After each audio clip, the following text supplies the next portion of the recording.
মুর্শিদাবাদের নবগ্রাম ব্লকের হজবিবিডাঙ্গা অঞ্চলে ব্রাহ্মণী নদীর জল বৃদ্ধি পাওয়ায় আতঙ্ক ছড়িয়েছে গ্রামবাসীদের মধ্যে।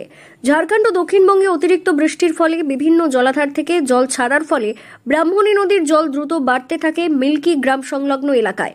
জলস্তর বৃদ্ধি হতেই বাড়ির আসবাবপত্র থেকে গবাদি পশু নিয়ে অন্যত্র চলে যাচ্ছেন বন্যা কবলিত অঞ্চলগুলির বাসিন্দারা। জানা গিয়েছে, জলস্তর বৃদ্ধির কারণেই বন্যার প্রভাব পড়েছে মিল্কি ডাঙ্গাপাড়া, কুতুবপুর এবং জাফরপুর গ্রামে। বিশেষ করে মিল্কি গ্রামের বাগদিপাড়ায় বহু বাড়িতে জল ঢুকে পড়েছে। স্থানীয়রা তড়িঘড়ি বাড়ির আসবাবপত্র নিরাপদ স্থানে সরিয়ে নিচ্ছেন। গবাদি পশুর খাবার ও জল সংকট দেখা দিয়েছে। সব জলে ডুবে গেছে, আমরা তো থাকতে পারছি না। মাটির ঘর ভেঙে সব জল ঢুকলো, অসুবিধা। তো আমরা পুলে না যাচ্ছি, হয়তো একটু থাকছি। কটা থেকে জল বাড়ছে আপনাদের? এটা 6টা থেকে বাড়ছে। 6টা থেকে। কতটা ভয়ে আছেন? অনেক ভয়ে আছি তোমরা। গ্রামের বাসিন্দারা জানিয়েছেন, বিভিন্ন গ্রামের বাসিন্দারা বন্যার কারণে গ্রাম ছাড়তে বাধ্য হচ্ছেন। প্রবল বৃষ্টি এবং নদীর জলস্তর বৃদ্ধি পাওয়ায় গ্রামটি প্লাবিত হয়েছে। ফলে সেখানকার বাসিন্দারা নিরাপদ আশ্রয়ের খোঁজে গ্রাম ত্যাগ করছেন। বিশেষ করে নবগ্রামের নিচু এলাকাগুলি জলের তলায় চলে যাওয়ায় অনেকেই ঘরবাড়ি ছেড়ে উঁচু জায়গায় চলে যাচ্ছেন। প্রশাসনের পক্ষ থেকে ত্রাণ ও উদ্ধার কাজ শুরু হয়েছে, তবে পরিস্থিতি এখনো বেশ সংকটজনক।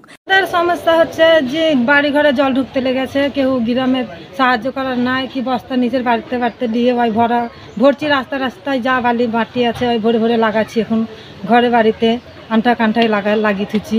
কেউ আসে না, সাহায্য করে না,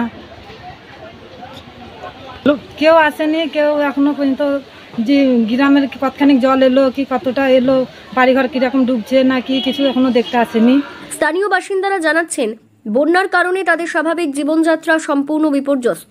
গ্রামের ভেতরে গ্রামবাসীদের বালির বস্তা দিয়ে অস্থায়ী বাঁধ তৈরি করতে দেখা গেছে, তবে নদীর বাঁধের জন্য বালির বস্তা ফেলে দ্রুত গতিতে কাজ চলছে। অ্যাকচুয়ালি গতকাল রাত্রে ঝাড়খণ্ডের নর্থ ইস্ট বেল্টে প্রচুর বৃষ্টি হওয়ার জন্য হঠাৎ করে রাত্রি 3টে থেকে একটা হ্যাভক ডিসচার্জ শুরু হয়।